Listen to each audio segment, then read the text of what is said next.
안녕하세요 as well. Good morning. Hi. 네, 여러분 안녕하십니까? 1000분 정도 모신 것 같습니다. 그리고 아래층에도 수천 분 또 계시는데요. 안녕하세요. 네, 수십만 명께서도 또 인터넷을 통해서 보고 계시리라고 생각이 됩니다. 인터넷에 안녕하세요라고 여러분들 말씀해 주시겠어요? 네, 감사합니다. 저는 벤 해머슬리입니다. 저는 미래학자입니다. 제가 하는 일은요, 한 3년, 4년 미래에 살고 난 다음에 타임머신 타고 다시 돌아와서 미래에 대해서 여러분들께 말씀드리는 겁니다. 굉장히 흥미진진한 일입니다.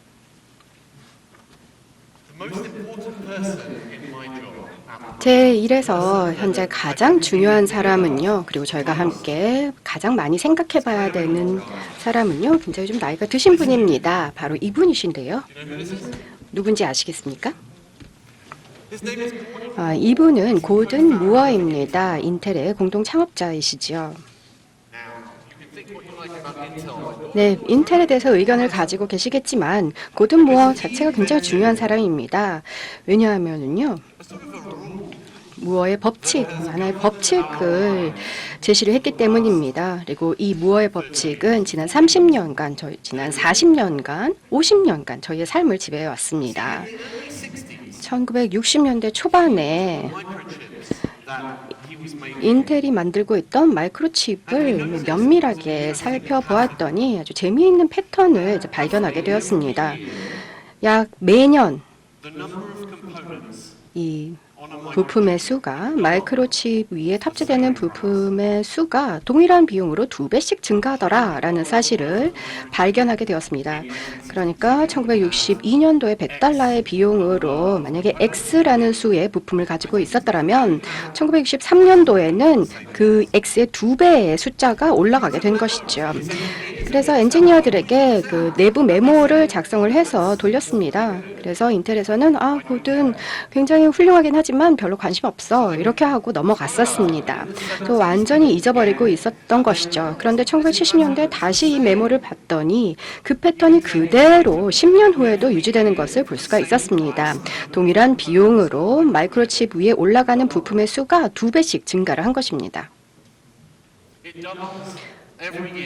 매년 2배씩 70년대, 80년대, 90년대, 2000년대, 2017년에도 계속해서 증가를 하였고 이 패턴은 계속해서 유지가 될 것으로 보고 있습니다. 근데 숫자를 보게 되면요. 1에서 256까지 굉장히 500, 1000 금방금방 엄청난 숫자로 기하급수적으로 늘어나게 됩니다. 이 방에 계신 모든 분들께서는 인생 전체에 걸쳐서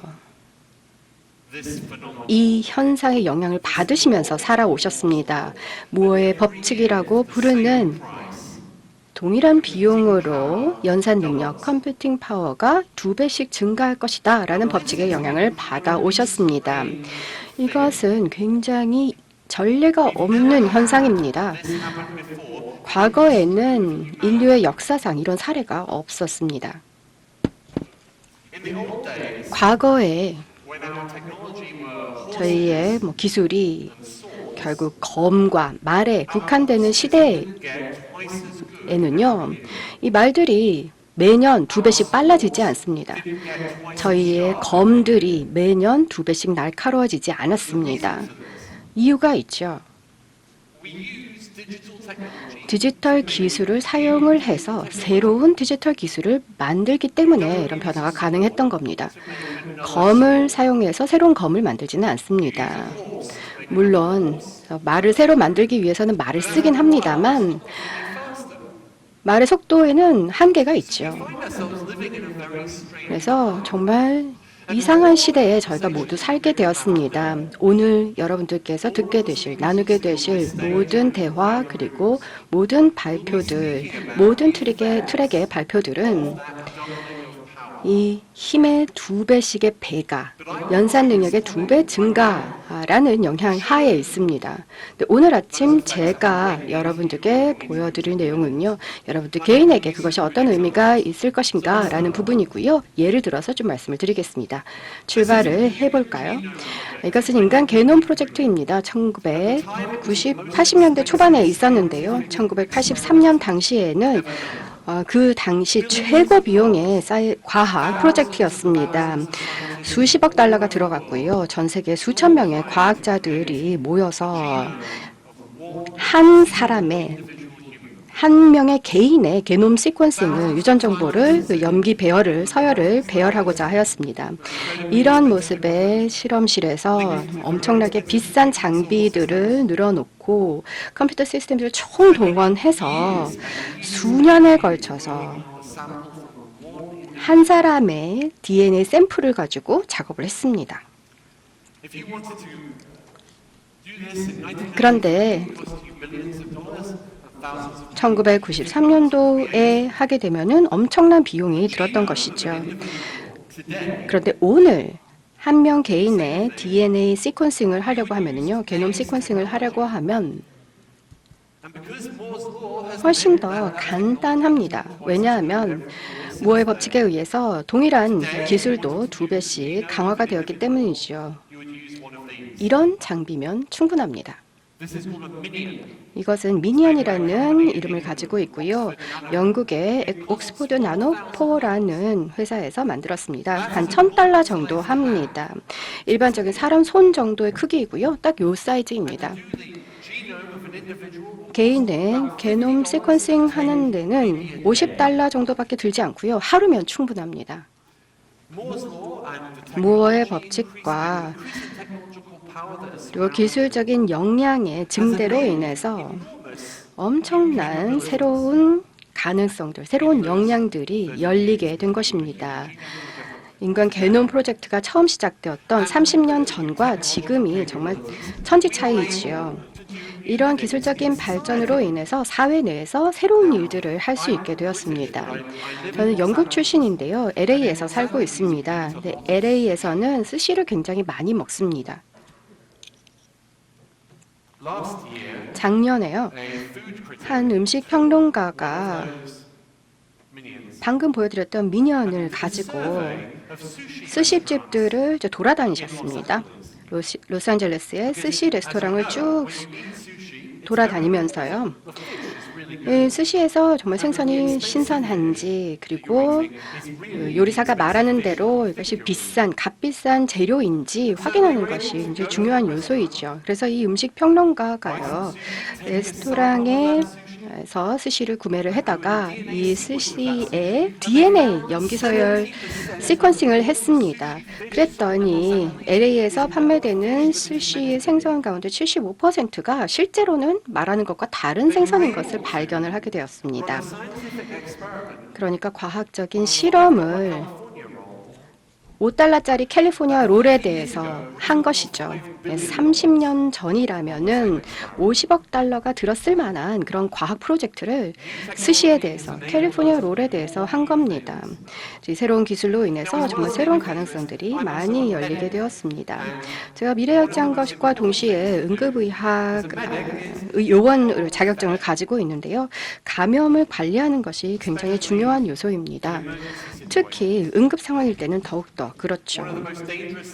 가장 감염이 일어났을 때 가장 위급한 상황이 바로 폐혈증인데요. 정말 위험합니다.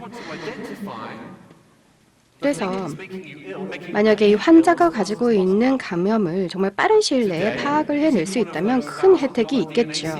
$1,000짜리 DNA 시퀀싱을 활용을 해가지고요, 이 환자의 검체를 앰뷸런스 뒤쪽에서 바로 채취를 해다가 그냥 병원으로 이송이 되는 과정 내에 DNA 시퀀싱을 하고 유전적으로 이 환자가 가지고 있는 감염이 무엇인지를 파악을 해서 병원에 도착하면 바로 치료를 시작할 수가 있습니다. 이런 디지털 기술로 인해서 의학적인 돌파구가 생긴 것이죠. 마찬가지로 보안과 안보와 관련된 리스크도 있습니다. 예를 들어서 미국의 대통령 당선자를 좀 위협을 하고 싶다라고 했을 때 그냥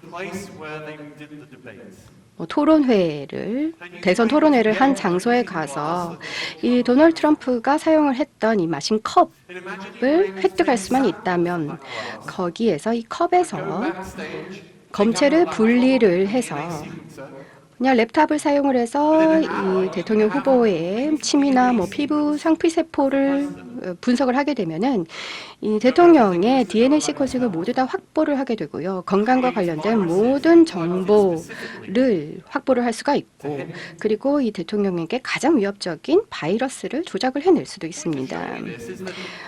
이런 내용을 보여드리는 이유는요. 하나의 새로운 기술이 단 하나의 기술적인 혁신이 그러니까 대단위의 게놈 프로젝트에서 작은 디바이스로 변화시킨 이 혁신이 수천 가지의 사회적인 변화를 가지고 온다라는 겁니다. 유명인들은 그 책이나 더 조심해야 되죠. 그리고 식당에 가서도 어떻게 하는지를 조심해야 됩니다. 왜냐하면은 포크를 가져다가 검체를 채취를 해서 분리를 해서 DNA 시퀀싱을 할 수도 있기 때문이지요. 예는 끝도 없습니다. 정말 하나의 작은 기술적인 혁신으로부터 수천 가지의 사회적인 변화가 야기됩니다. 또 다른 예입니다. 통신위성인데요. 한국도 많은 수백 개를 발사를 시켰고 궤도를 돌고 있습니다. 굉장히 크고 비싸고 제작하는데도 수억 달러가 들어가고 그리고 또 발사하는데도 수억 달러가 투입이 됩니다. 네, 거의 대부분의 통신 위성들은 10년 전, 20년 전, 30년 전에 만들어졌습니다. 근데 무어의 법칙 때문에 그리고 현대의 컴퓨팅 기술 덕분에 이 위성은 훨씬 더 작아질 수가 있고 더 강력해질 수가 있게 되었습니다. 여기 두 개의 위성을 보고 계시는데요. 몇 주 전에 발사가 되었습니다. 훨씬 더 작은 솔라 패널을 가지고 있고요. 그런데 뭔가 좀 이상하게 생겼습니다. 특이하게 생긴 것이요. 정말 작기 때문입니다. 실제로 이만한 사이즈입니다. 이런 위성들에는 연산 능력이 탑재가 되어 있는데요. 한 10대 정도의 스마트폰에 맞먹는 수준입니다. 그리고 굉장히 값싸게 대체가 금방 될 수가 있습니다. 오늘날 이런 위성을 만드는 데는 한 $10,000 정도가 들어갑니다. 그리고 발사하는 데도 $10,000면 충분합니다. 그러니까 $20,000면 위성을 가질 수가 있는 것이죠.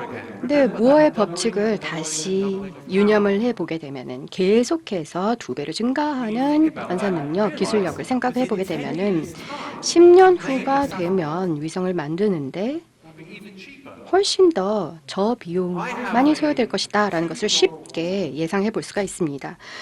제가 2살 난 딸이 있는데요. 13세가 되면 한 10년 반 정도 흐르면 13살이 될 텐데요. 같이 그냥 위성을 만들고 함께 발사를 시킬 수도 있는 세상이 올 수도 있는 겁니다. 너무 비용이 적기 때문에 신용카드 한도 내에서 충분히 그 일을 할 수가 있을 겁니다. 굉장히 멋있죠.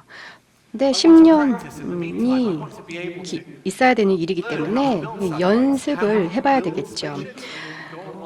위성을 어떻게 만들 수 있을까? 온라인에 가셔가지고요. 부품을 다 사실 수가 있습니다. cubesetshop.com이라는 곳에서 우주선 부품들을 모두 다 판매를 하고 있습니다.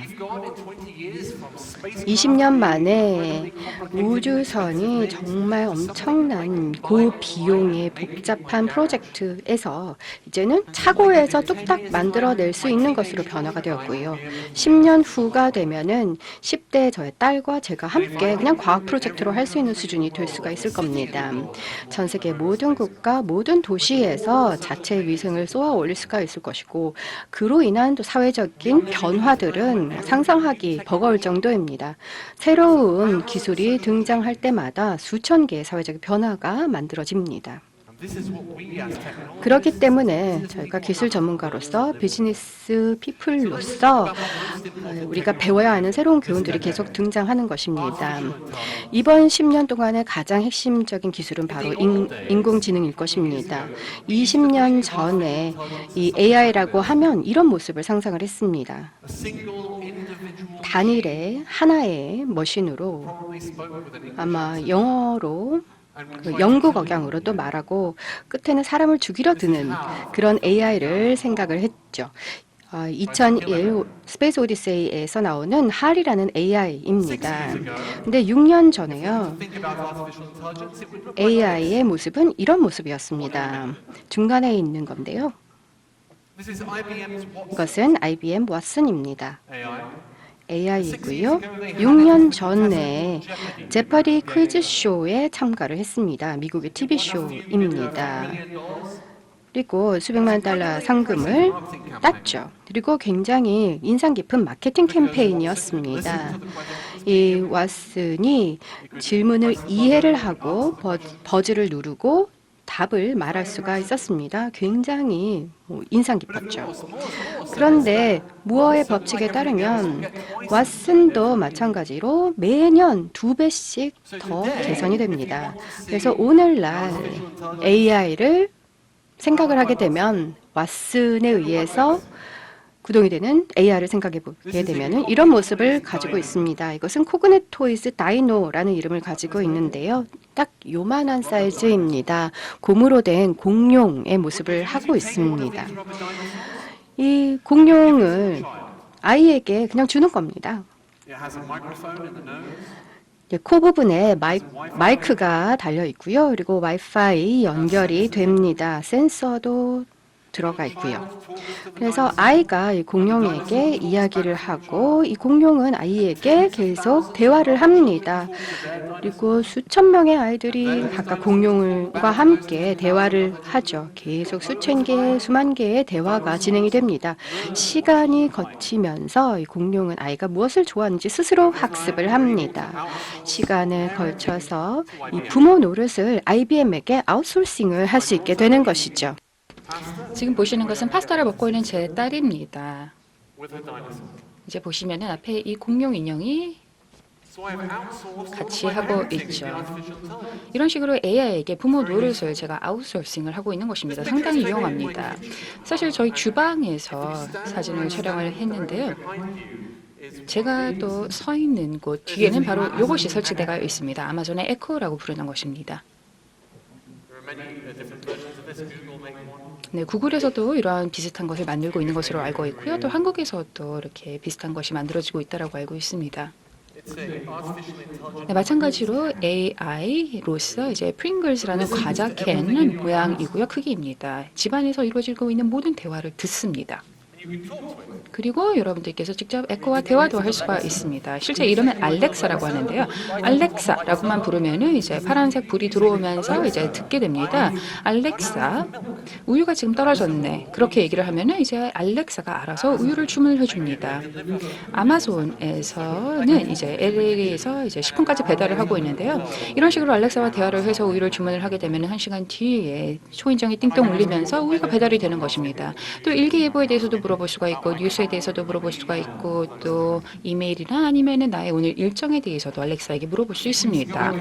몇 주 전에 또 알렉사를 저희 조명과 또 연결을 했습니다. 그래서 주방에서 커피를 만들면서 알렉사 거실에 뭐 조명 좀 켜줘라고 얘기를 하면은 그 거실의 모든 조명이 켜지게 됩니다.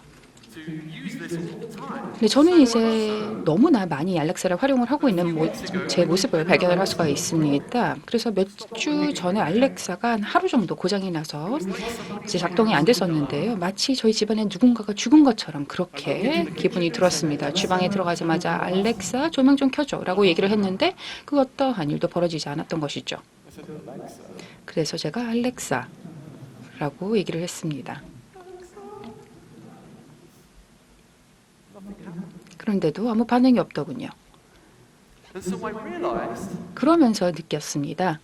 that I have an extra member of the family now. 아, 이제 우리 집안에 새로운 구성원이 있구나. 내가 있고 아내가 있고 강아지, 고양이, 그리고 딸도 있고 그 외에 또 우리 구성원으로서 주방에 살고 있는 AI가 있구나. I also have one of those robot vacuum cleaners. 또 로봇, The floor cleaning robot. 또 로봇 베큐um도 있습니다. I know that I'm British. 제가 영국 출신이다라고 말씀을 드렸는데요. It was cleaning 하루는 이제 저희 and I walked into my bedroom. 방을 청소를 하고 있었는데 제가 방문을 열고 들어서니 제 앞에 있더라고요. 그래서 제가 깜짝 놀라서 죄송합니다라고 하고 문을 닫았던 경험이 있습니다. 자, 이런 식으로 Making artificial intelligence is becoming AI가 우리의 삶 그리고 우리의 가족의 일부분으로 깊숙이 들어오고 있습니다. 제 딸에게도 이제 왓슨을 바탕으로 하는 공룡 인형을 주었고요. Alexa. 또 저를 위해서는 주방에 알렉사가 있어서 저희 집안 일을 So now I'm looking for other. 하나하나 챙기고 있습니다. 자, 이런 식으로 AI를 활용을 해서 다양한 것을 할 수가 있는데요. 사실 딸을 키우는 것, 그 다음에 식료품을 구매하는 것, 이런 것도 다 좋지만 가장 제가 복잡하게 생각하는 제 일상 중에 하나가 바로 미팅을 잡는 것입니다. 자, 여러분들과 제가 커피 미팅을 잡고 싶다. 그러면은 이제 이메일을 여러분께 보내겠죠. 우리 한번 커피 만나고 커피 마시기 위해서 약속을 잡자라고 하죠. 그러면 이제 여러분께서 그래 그러자라고 하면은 이제 우리가 서로 일정이 가능한 날짜를 잡기 위해서 서로 이메일을 주고받다가 이제 언제 어디서 어떻게 미팅을 할 것인지 대화를 진행을 하게 됩니다. 그럴 동안에 이제 한 20번의 이메일을 주고받아야 될 것이고 그러면서 다 지쳐나가 떨어지게 되겠죠. 하지만 이제는 더 이상 이런 작업을 할 필요가 없습니다. 에이미라고 불리는 디지털 인텔리전스를 사용을 하면 되는 것이죠. 이메일 AI가 바로 에이미입니다. 자, 어떤 식으로 작동을 하느냐. 여러분과 커피 미팅을 잡겠다라고 하면은 제가 이제 커피 한 잔 마시자라고 하면 여러분들께서 좋아라고 하면은 제가 이제 내 어시스턴트인 에이미와 얘기를 해라고 하면은 이제 에이미가 알아서 이제 커피 미팅을 잡아주는 것입니다. 알아서 이메일을 보내주는 것이죠. 그럼 여러분께서 직접 에이미와 의사소통을 하면 될 것입니다. 그리고 에이미가 저를 대신해서 여러분들과 협의를 해서 약속을 잡아주는 역할을 합니다. 20번, 30번 정도 이메일을 주고받다 보면 아마 여러분들도 에이미를 사랑할 수밖에 없을 것입니다. 에이미 같은 경우는 AI로서 이제 클라우드 어딘가에 살고 있죠. 그러면서 제 다이어리를 조정을 해주고 관리를 해줍니다. 옛날에는 비서가 이런 일을 해주었다면 이제는 AI가 대체를 할 수 있게 된 것입니다. 자, 물론 그러다 보면은 이제 뭐 부모 역할이라던가 이런 것들도 IBM이 대신해주고 있고 또 제 다이어리는 에이미가 대신해주고 있죠. 클라우드 어딘가에서 존재를 하고 있습니다. 자, 그러다 보면은 걱정이 되기 시작합니다. 이런 일자리들이 슬슬 없어지고 있구나. 사실 과거만 하더라도 풀타임 저널리스트가 존재를 했습니다. 저도 저널리스트로 활동을 한 바 있는데 사실 상당히 좋아했습니다. 왜냐? 컴퓨터로 대체될 수 없는 일이다라고 생각을 했기 때문이죠. 하지만 이런 회사가 존재를 하더군요. 나레이티브 사이언스라는 회사입니다. 여러분들께서 이제 뭐 금융이라던가 스포츠라던가 관련한 뉴스들을 많이 보실 텐데요. 또 일기예보 뉴스도 있을 것입니다. 또 지진과 관련된 또 뉴스도 있을 수 있겠죠. LA에 살다 보면 지진도 많이 있죠.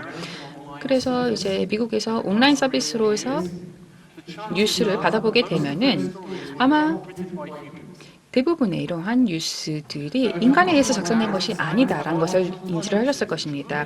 나레이티브 사이언스에서는 AI를 이용을 해서 뭐 각 회사들의 금융 데이터라던가 아니면은 스포츠 행사 데이터를 바탕으로 해서 AI가 주축이 되어서 기사를 실제로 작성을 하고 있습니다. 따라서 비즈니스 스토리 한 30-40% 미국에 있어서는 이러한 30-40%가 AI에 의해서 작성이 되고 있습니다. 자, 한 이틀 전에 이 보고서가 발표가 되었는데요. 유튜브에 이제 게재되어 있는 동영상에 관한 보고서가 되겠습니다. 보시면은 한 6,500개 65,000개의 유튜브 동영상이 이제 서로 연관이 되어 있는데 이것들이 이제 AI에 의해서 제작이 된 것이다. 라는 내용의 보고서였습니다. 그리고 내용이 사실상 거짓된 내용이 많다라는 것이죠. AI에 의해서 만들어진 것으로 미국의 대선에 임박해서는 이제 대선의 향방을 바꾸기 위해서 이렇게 제작된 동영상이었다라는 것을 알 수가 있었습니다. 자, 이런 식으로 이제 슬슬 사람들의 일자리를 대체하는 것뿐만 아니라 AI가 도래함으로써 우리의 세상을 바꿔놓고 있다, 우리의 사회를 바꿔놓고 있다라는 것을 알 수가 있습니다. 이제는 일자리를 구할 때 AI로부터 영향을 받지 않은 일자리를 우리가 구해야 될지도 모릅니다.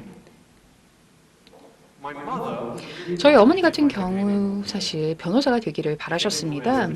사실 변호사라고 하면 돈도 많이 벌고 사회적으로 존경도 받는 직업이다라고 저희 어머니는 생각을 하셨죠. 하지만 오늘날 저 같은 경우 사실 얼마 전에 제 개인 변호사도 제가 해고를 했는데요. 이제 뭐 법률적인 자문이라던가 또는 법률적인 문서 작성을 위해서는 이런 식으로 AI의 도움을 받을 수가 있습니다. 러기기라는 회사 같은 경우에는 AI를 활용을 해서 여러 가지 법률 계약서라던가 문서들을 읽도록 하고 있고요. 또 관련해서 법률적인 자문도 제공을 하도록 하고 있습니다. 이 자리에 계신 분들 중에 또 변호사가 있을 수도 있었겠죠. 그러면서 물론 아주 단순한 간단한 계약서 같은 경우 뭐 매출, 뭐 매매 계약서라던가 아니면 비밀 보안 유지 각서라던가 이런 것에 대해서는 AI가 할 수 있겠지만 복잡한 계약서에 대해서는 아직도 인간의 도움이 필요하다라고 생각하실지도 모릅니다. 하지만 다른 예를 하나 보여드릴까요? 작년에 출시된 AI를 바탕으로 하는 법률 자문 서비스가 되겠습니다. 이 같은 경우에는 아주 심층적인 법률 검토 또는 분석도 하는 역할을 하고 있습니다. 저희 어머니가 틀렸던 것이 있죠. 제가 변호사가 됐으면 큰일 날 뻔했습니다. 왜냐? 클라우드가 앞으로는 이제 변호사 역할을 대신해 줄 것이기 때문입니다.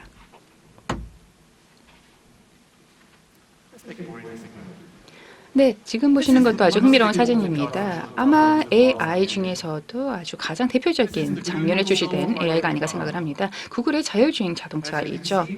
보시다시피 구글 같은 경우는 소프트웨어는 정말 최고입니다만 디자인 면에 있어서는 영광이죠. 네, 이렇게 예뻐 보이지 않네요. you can tell it's in California. 네, 캘리포니아다라는 것을 바로 알 수가 있습니다. 이런 자동차를 이제 눈이 오는 곳에서 과연 몰고 다닐 수 있을까요?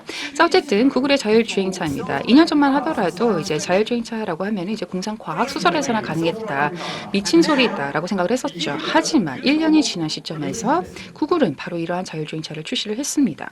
Last week, 그리고 지난주에서는 uploaded 테슬라가 piece by piece 점진적으로 이제 자율주행 소프트웨어를 업로드를 해서 이제 테슬라 자동차에 장착을 시켰습니다. So if you go and sit and get a Tesla now, 이제 테슬라로 구매를 하시게 되면 happily drive yourself. 스스로 자율주행을 하는 모습을 직접 경험하실 수 있습니다. They have a new feature. 또 새로운 기능도 탑재를 했습니다. It's called the retrieval feature. 바로 리트리버 피처라고 부르는 것인데요.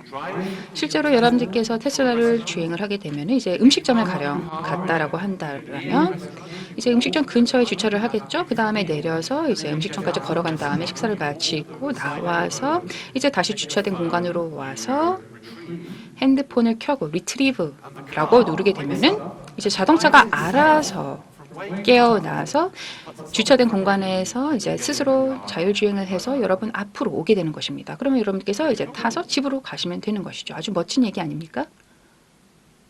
When they announced that feature, 자, 이러한 기능을 몇 주 전에 이제 테슬라에서는 발표를 했습니다. 그때 이제 자동차로부터 이제 운전자가 얼마나 거리가 떨어져 있어야 이게 인식이 되느냐라는 질문이 있었습니다. and Tesla, 그랬더니 테슬라에서는 조금 고민을 하다가 답하기를 we've done some experiments. 우리도 자체 실험을 했습니다. Now know that you can 그 다음에 roughly 운전자가 4,000 miles. 한 4,000마일 정도 떨어져 있다 하더라도 이제 인식이 가능합니다 라고 얘기를 하더라고요. 다시 말해서 로스앤젤레스에 살면서 뉴욕으로 운전을 가서 이제 저녁을 먹고 이제 비행기를 타고 다시 LA로 돌아옵니다. 그런 다음에 집에 와서 자동차를 뉴욕에 두고 왔네 라고 깨닫고 그 핸드폰을 꺼내서 리트리브를 누르면 이제 알아서 자동차가 2주 뒤에 여러분 앞마당에 주차를 하는 것입니다. Something that 3 years ago would have been 3년 전만 하더라도 이제 공상과학이라고만 믿어왔던 얘기가 이제는 현실화되고 있는 것입니다. 자율주행차 같은 경우에는 이제 자율주행 기능뿐만 아니라 이제 자율주행 차뿐만 아니라 자율주행 트럭도 이제 나타나고 있습니다. 지금 보시는 것은 메르세데스 벤츠에서 제공한 사진이 되겠는데요. 실제 사진은 아닙니다. 이제 컴퓨터 이미지가 되겠습니다. 지금 현재 메르세데스 벤츠에서 진행하고 있는 프로젝트를 보여드리고 있는데요. 바로 보시면은 보시면은 Future Truck 2025라고 적혀 있죠. 얼마 몇 년 전에 만들어진 이미지입니다.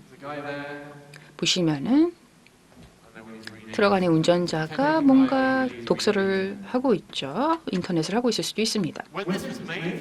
자, 이러한 이미지가 한 2, 3년 전에 만들어졌을 때만 하더라도 너무나 미래지향적인 공상과학의 얘기구나라고 생각했습니다만 언젠가는 이것도 현실화될 수 있을 것입니다. 지금 보시는 것은 이제 자율주행 트럭들의 모습들이 되겠습니다. 유럽에서 실제 실험을 한 모습이 되겠는데요. 바로 2016년도 자율주행 트럭의 실험 모습입니다. 크리스마스 직전이었던 것으로 기억을 하는데요. 작년 한 11월 정도였습니다. 우버라고 다 아시죠? 택시 서비스 회사입니다. 우버에서도 이제 트럭 서비스를 출시를 했습니다. 오늘날에는 이제 자율주행 트럭들이 전미에 걸쳐서 배송 서비스를 대체하고 있습니다. 자, 이런 것들이 왜 중요할까요?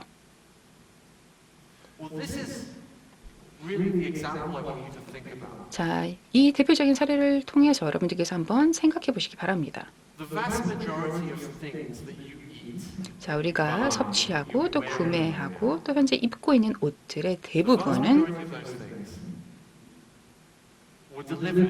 바로 트럭을 통해서 이런 식으로 우리에게 배송이 됩니다. 그리고 우리가 섭취하는 음식이라던가 또 입고 있는 의류, 또 사용하는 물품 같은 경우 이제 비용이 나가게 되는데요. 가격이 있는데 그 가격이 올라가는 이유 중에 하나가 바로 배송비입니다. 운송비라는 것이죠. 그리고 또 뿐만 아니라 이제 트럭들이 이제 도로를 주행하다 보면은 보행자와 아니면 다른 운전자와 사고를 발생할 수도 있습니다. 또한 속도도 느린 편이죠. 트럭 운전사 같은 경우에는 하루 정해진 시간만 운전할 수 있습니다. 자, 그런데 자율주행 트럭들이 나타나게 된다면 어떨까요? 인간이 주행하는 것보다 훨씬 더 안전하게 될 것이고요. 또 훨씬 더 속도도 빠를 것입니다. 또 가격도 저렴하겠죠. 그러다 보면 당연히 이제 실제 운전자를 대체하는 날이 올 것입니다. AI가 클라우드상에 존재를 하면서 실제로 이러한 트럭들을 다 주행 관리를 하게 될 것입니다. 이것들이 이제 앞으로 현실화되는 데는 한 5년 정도밖에 걸리지 않을 것입니다. 그러다 보면은 이제 전 세계 모든 경제국들에게 영향을 미칠 수밖에 없을 것입니다. 하지만 트럭 운전 그리고 이 트럭 운전을 둘러싼 모든 산업 보시면은 사실 많은 일자리를 창출하고 있는 산업들입니다. 특히나 선진국에서는 그렇습니다. 미국의 예를 들어 보겠습니다. 한 2천만에서 3천만 명 정도의 미국 국민들이 바로 트럭에 의존을 하고 있습니다. 트럭 운전을 담당을 하고 있거나 아니면은 주유소에서 일을 하고 있거나 아니면은 운전수들이 묵고 있는 호텔에 근무를 하고 있거나 바에 근무를 하고 있거나 이런 식으로 이런 트럭 산업을 중심으로 한 관련 산업에 종사를 하고 있다는 것이죠. 그런데 이렇게 획기적인 기술들이 오늘 나타나고 있고 앞으로 획기적인 개선을 우리 세상에 가져올 것인데 동시에 수백만 명, 수천만 명의 사람의 삶에 또 대대적인 변화를 가져올 수 있습니다. 트럭 운전사가 되었건 저널리스트가 되었건 변호사가 되었건 아니면 부모가 되었건 모두 영향을 받을 수밖에 없습니다. 오늘날 우리가 목도하는 기술들 1층에도 전시가 되어 있고 오늘 이 자리에서도 많이 소개될 텐데요. 아주 강력합니다. 그리고 동시에 우리 비즈니스 그리고 우리의 삶에 영향을 미칠 수 있고 또 이 자리에 계신 모든 여러분들의 또 삶에도 영향을 미칠 수 있습니다. 그렇기 때문에 우리는 개개인으로서 이러한 변화가 몰고 올 수 있는 잠재적 여파에 대해서 고민을 하고 이에 대해서 대비를 해야 될 것입니다. 이런 신기술들이 모든 것들을 획기적으로 바꿔놓고 있기 때문입니다. 자, 여러분들께 두 가지 딱 생각해 보십사 말씀을 드리고 싶습니다. 첫 번째는 바로 이겁니다. 코닥의 대대적인 실수라고도 얘기를 해볼 수가 있겠네요. 1970년대 말 미국에는 코닥이라는 카메라 제조 회사가 있었습니다. 코닥 같은 경우에 아주 큰 대기업이었죠.